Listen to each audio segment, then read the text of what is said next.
Heaven's California.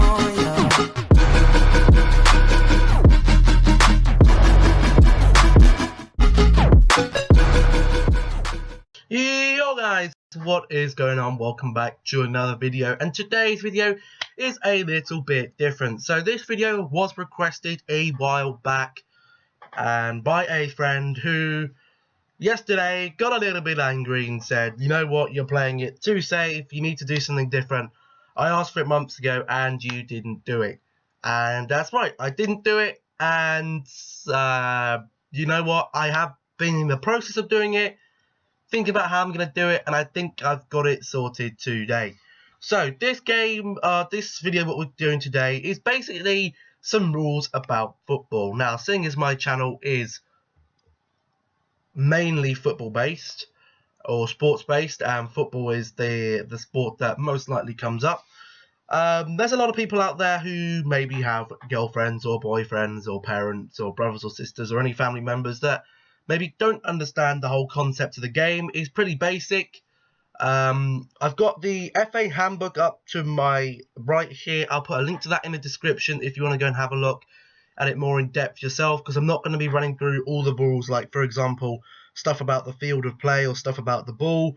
That's not really about the actual game of football itself. You know, about the Premier League, which is the league I follow most because I do live in England. Now, bless me, a little bit congested today, a little bit under the weather, but we're going to get this going anyway. So this is what I've constructed here. We've got ourselves a little bit of a cartoon football pitch. I've got rid of all the rubbish stuff around the outside so you can't see that. We got team 1 is the black outer ring, team 2 is the white outer ring. The orange guys, the keepers, the defenders are in red, the midfielders are in green, and the forwards are in blue. Now this is two very different formations. You can talk about different positions on the pitch. So first of all, you have to have, hold up a second, I have got something on my glasses which is really distracting me. That's a lot better. So each team has to field 11 players. You can't, well, you can, well, yeah, I don't think you can start the game without having 11 players on the pitch. I'm pretty sure, yeah, a match is played with 2 teams, each of a maximum of 11 players. One must be a goalkeeper. A match may not start or continue if either team has fewer than 7 players. Say you have a very small team and a lot of them get injured. You don't have 7 players to field to start a game. You have to forfeit that game, and I'm pretty sure a game forfeit is 3-0. So you have the 11 guys there. You've got the ball, which is in the middle here. You got the referee. You got the 2 linesmen, and you got the 4th official over here. Now, number of substitutions per game. You can, in the Premier League, you can, or in top flight Division A games, you can only make a maximum of 3 substitutions. And the subs bench will be down here with the managers, but you know, they're not strictly on the pitch. I'll briefly talk actually about the Premier League. So the Premier League is consists of 20 teams. Each season you'll have a top 4. You'll hear people talking about that. The team that finishes first is champion. Second, third, and fourth will all qualify for the Champions League. Now, 5th place will automatically qualify for the Europa League, and 6th and 7th place may or may not qualify for the Europa League, depending on the winners of the Carabao Cup / League Cup and the FA Cup. Whoever wins the FA Cup and whoever wins the League Cup will get automatic qualification. Or is it automatic qualification? I'm not sure about that. But they qualify for the Europa League. I'm not sure if they... I'm not too sure about it myself, but again, that is not really the rules of football, but this is just the Premier League. I thought I'd run through a little bit first. If the winner of the FA Cup or League Cup has already qualified for the Champions League in some other way, by either winning the Europa League or finishing in the top 4, then the place will go to 6th or 7th place, and they will get their chance in the Europa League. So that's basically how that works. And then you have the bottom 3 places, which are the relegation places, At the end of the 38 games, the bottom 3 teams will go down to the EFL Championship. The top 2 teams from the Championship will get automatic promotion into the Premier League. Then the next 4 teams from that, so 3rd, 4th, 5th and 6th, will go into the playoffs, where 2 of the teams face each other. Then you have the final at Wembley, I believe, and the winner of that also is the 3rd team that goes up to the Premier League. Now, each game, a team that wins will get 3 points, a draw is 1 point, and a loss is 0 points. So, moving on, that's basically the rules of the Premier League. We've talked about substitutions. Let's go on. Don't need to know about safety equipment or the referee or other match officials. The duration of the match. So, duration of the match is 90 minutes. Well, actually, it's a bit more than that.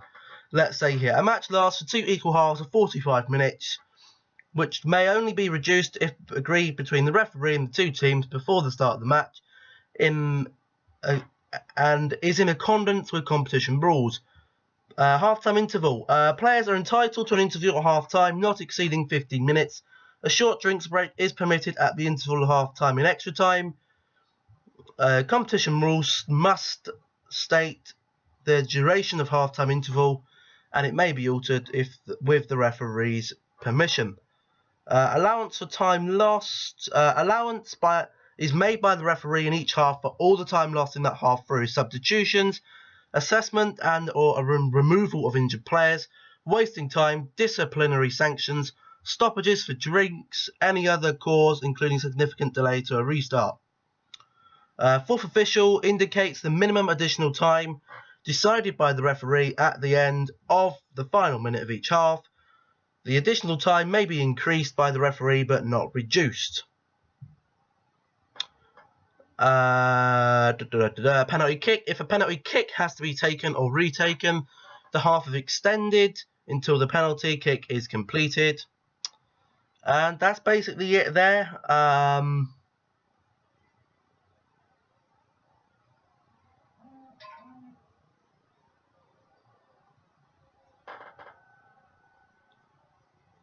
What the hell? EA have just contacted me stupidly. Basically, if you're in a cup competition, let's say, what do we got left? We got the FA Cup. Say it's the FA Cup semi-final. Actually, do they have extra time in the semi-final? I think they would do. Or say it's the FA Cup final. The FA Cup final is here, and it's 1-1 at the end of 96 or the end of 90 minutes and extra stoppage time. The players will then go in at the end of the match, come back out for an extra 30 minutes of extra time. Extra time, again, split up into 2 15 minutes. Obviously, Team 1 would start kicking that way. The second half, Team 1 would go over to the other side and start kicking that way. And then after extra time, if that hasn't decided a winner, then the game would go on to penalties, which is not good as an England fan because we cannot take penalties. We always seem to lose our penalty shootouts, which isn't ideal. But that is, I'm just reading this from the official FA handbook, which is not actually that lengthy. So now we're moving on to the laws of the game and FA rules. So the kickoff procedure. The team that wins, so once the players have come out the tunnel, the team that wins the toss of the coin decides which goal it will attack first in the first half. The opponents take the kickoff. The team that wins the toss takes the kickoff to start the second half. For the second half, the teams change end and attack opposite goals. After a team scores a goal, the kickoff is taken by their opponents. For every kickoff, all players except the player kicking off must be in their own half like this. So, say the Team 1 black team or the black rim team were kicking off. All these players here could not exceed the halfway line. Otherwise, the game would not be able to kick off. The opponents of the team taking the kickoff must be at least 9.15 meters away from the ball until it is in play. The ball must be stationary on the centre mark as it is now. The referee gives a signal. The ball is in play when it is kicked and clearly moves. A goal may be scored directly against the opponents from kickoff if the ball directly enters the kicker's goal. A corner kick is awarded to the opponents. I don't think any of that is, again, that's just basically how the game kicks off and what you have to do there. Again, you just watch the game. I think a lot of this you would pick up naturally. And one thing that people don't understand is the offside rule. I'm hoping we will get to that. If not, then we will get to that in due course. So, now we're talking about the ball in play and out of the way. The ball is out of play when it is wholly passed over the goal line or touch line, on the ground or in the air, or the play has been stopped by the referee. So we'll go and actually use this diagram here. So if the ball here surpasses this line here, this line down here, the goal or the whatever that is, the touch line, goal line, or goal line here, this side, the ball is out of play and the opposite team gets to put it in. Ball is in play at all other times, including when it rebounds off a match official, goalpost, crossbar, or corner flag post and remains in play. Very simple, very easy to remember. Just basically, when the ball is in the actual pitch, it's in play and anyone is allowed to kick it. Determining the match. Now, this is one that has been very controversial throughout the years of football, but now we have the video assistant referee, which is screwing even more people. So, a goal scored. A goal is scored when the whole ball passes over the goal line, between the goalpost and under the crossbar, provided that no offence has been committed by the team scoring the goal. If a referee signals a goal before the ball has passed wholly over the goal line, play is restarted with a dropped ball. The team scoring the greater number of goals is the winner. If both teams score no goals or an equal number of goals, the match is drawn. When competition rules require a winning team after a drawn match or home and away tie, the only permitted procedures to determine the winning team are away goals rule. That would be for, I think that, does it work in the League Cup? I think it might do, I'm not sure. But in European competition, you know, say in the Champions League, this is Barcelona and this is, I don't know, who were Barcelona going up against? I think it was Roma, wasn't it? So if Barcelona are at home, or say this is Roma here, this is Barcelona here. Roma come here, they're at home, and they lose the game, or they win the game 2-1. Okay? They get 2 home goals, Barcelona gets 1 away goal. We go to the the Nou Camp, or Camp Nou. Barcelona at home, and then Roma are away. Barcelona only win 1-0, and the end score, aggregate score, is 2-2. But because Barcelona got the away goal at Roma, they would go through on away goals. That is simply how away goals works. 2 equal periods of extra time, not exceeding 15 minutes each, and kicks from the penalty mark spot. A combination of the above procedures may be used. Kicks from the penalty mark are taken after the match has ended, and unless otherwise stated, the relevant laws of games apply.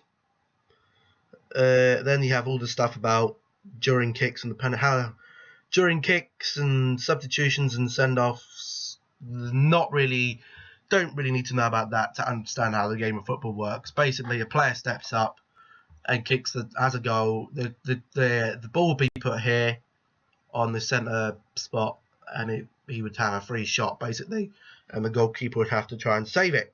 Now, offside is a very interesting thing. Now, I will give you a quick diagram here.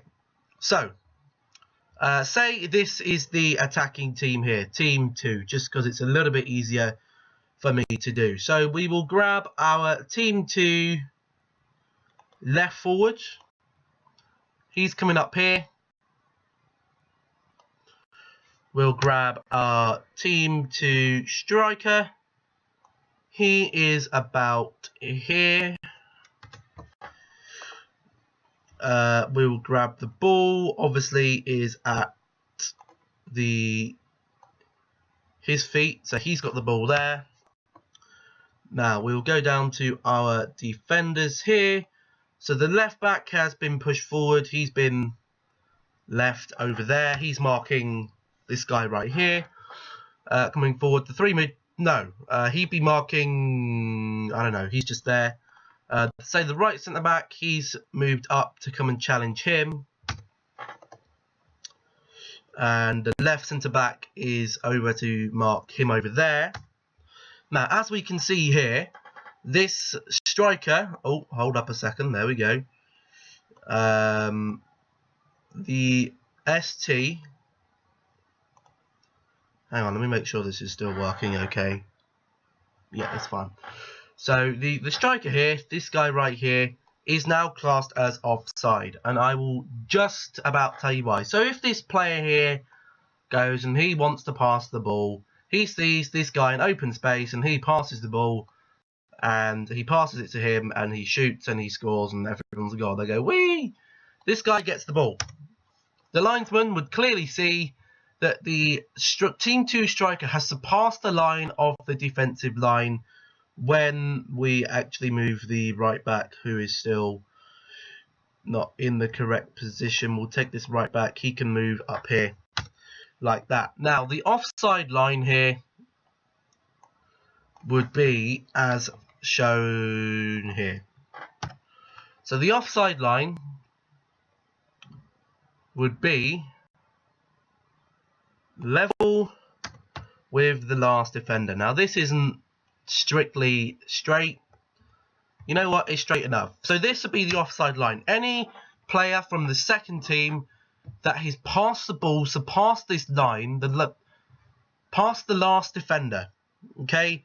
You cannot pass to your team if they are sat in front of the last defender. That is offside, and it's an offside movement, and it's not allowed. The referee or the linesman would come over here. Let's grab the linesman. Where is he? I think it's this guy right here. The linesman would be stood here. He'd put his little flag up, and the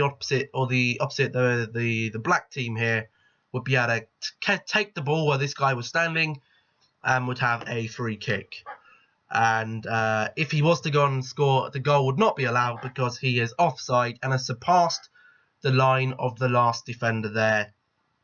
And obviously when you watch it on TV, they would have the line there. Now, the assistant referee or the virtual assistant referee, the whole idea of having him here was to, you know, with goal line technology and stuff, is to make these close calls here. But here you can quite clearly see he is clearly offside here.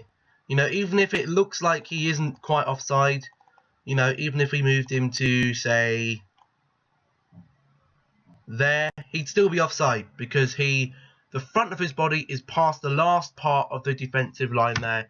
So he would be offside, and that would award the opposite team a free kick in that position.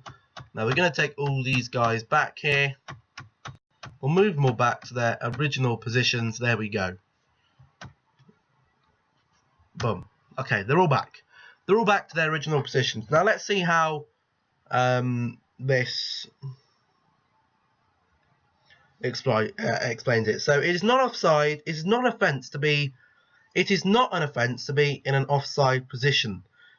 You know, you won't get a yellow card if you were in that position there. You would only get. It's not a foul to do that. It's just one of them things.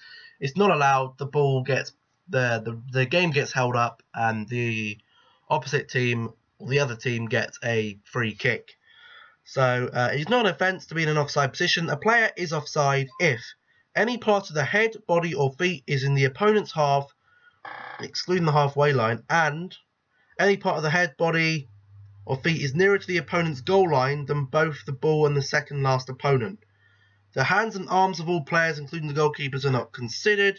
A player is not in an offside if level with the second last opponent or last two opponents. Offside offence. A player is offside position at the moment of the ball is played or touched by a teammate is only penalised on becoming involved in active play by interfering with play. Yeah. So there is no offence. There is no offside offence if a player receives the ball directly from a goal kick, a throw-in, or a corner kick. Say the goalkeeper here, he had the forward was, say, right here, and he kicked the ball, tried to kick it to this guy. This guy moved in front of him, took the ball, kicked it in. That'd be a goal because that is the goalkeeper's mistake, and the goalkeeper is a silly buffoon and should really be struck off and taken off because that is just a silly thing. It happens to me in FIFA all the time. Now, fouls and misconduct is the next thing. Also, I might actually explain about a back pass. Let's do that. So if let's just drag this player. Actually, no, we need a defender here. Let's go find ourselves a defender, shall we? Team 2 centre back. This guy right here. So if this guy right here, this man, had the ball and he passed it back to his goalkeeper, willingly. He wasn't, he passed it back there and it wasn't accidentally. He didn't like trip over or something, or he wasn't like pushed. He quite purposely turned round and passed it back to his goalkeeper there. The goalkeeper cannot pick up the ball. That is a back pass. The goalkeeper has to control it with his feet, otherwise it will be penalised, and I'm not quite sure whatever happens because I haven't actually ever seen one in a game of football. But direct and indirect free kicks and penalty kicks can only be awarded for offences committed when the ball was in play. A direct free kick is awarded if a player commits any of the following offences against an opponent in a manner considered by the referee to be careless, reckless, or using excessive force. Charges, jumps, kicks or attempts to kick, pushes, strikes or attempts to strike, including a headbutt, tackles or challenges, trips or an attempt to trip. If an offence involves contact, it is penalised by a direct free kick or a penalty kick. So if it's outside the box, say if we take our Team 2 right forward here and he is fouled by this centre midfielder here, that would be a direct free kick. If he's fouled by this defender here, that would be a penalty kick because he is in the penalty area. If an offence, contact, penalised by direct. If a careless is when a player shows a lack of attention or consideration when making a challenge or acts without precaution, no disciplinary action is needed. Reckless is when a player acts with disregard to the danger to or consequences for an opponent and must be cautioned.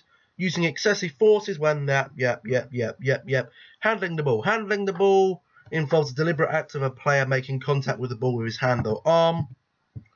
An indirect free kick. An indirect free kick is awarded if a player plays in a dangerous manner, impedes the progress of an opponent without any contact being made, is guilty of dissent, using offensive, insulting or abusive language and or gestures or other verbal offences, prevents the goalkeeper from releasing the ball from the hands or kicks in attempts to kick the ball when the goalkeeper is in the process of releasing it, or commits to any other offence not mentioned in the laws for which players stop to caution or send off a player. An indirect is awarded if a goalkeeper inside the penalty area commits any of the offensive follows. Disciplinary action, playing in a dangerous manner. You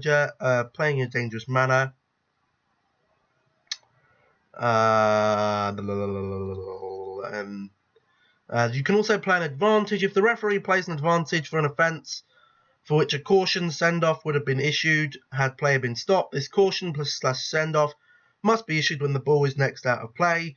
If say we take this right forward here again, he gets tackled here, just a little bit dangerously, or gets clipped, but the team managed to keep the ball, keep the attack going. The referee would let play, or the referee should call an advantage and would then book this player when the ball is next put out of play, or this green guy here, when the ball's put out of play, he would go ahead and book the player, whether he's going to send him off or do something, I'm not sure. Each referee is different. If a player is fouled and the referee gives a yellow card, obviously 2 yellows mean a red, or you can get a very bad tackle, that'd be a straight red. Again, some referees a little more lenient than others, but what can you do? Offences, there's a lot of stuff on offences, but again, it very much, the referees, I'm pretty sure some of them are biased to certain players in certain teams, so again, I wouldn't really worry about that. Then you have free kicks, you have penalty kicks, you have the throw-in, you have goal kick. I'll explain what happens, throw-in, when the ball's put out of play. Say this guy here, he kicks the ball, tries to pass it to the man here, but it goes off the line there. The ball would then be able to be thrown in from that exact position, a little bit lenient, and from one of the opposite team, they'd be able to throw that into their team. A goal kick, let's just see here, we'll grab the ball. So say team 1 are attacking and they kick the ball, someone has a shot from around here, kicks it, it goes off from there, that would be a goal kick because it hasn't been you know, hasn't been touched by the opposite line. If he has the shot and it clips his defender, the defender blocks it and then it goes out, it'd be a corner from this flag. If the defender blocks it and the ball goes out this side, it'd be a corner from that flag. And then if he just kicks it into the goal, obviously it'd be a goal, and that'd be a kick, a centre kick.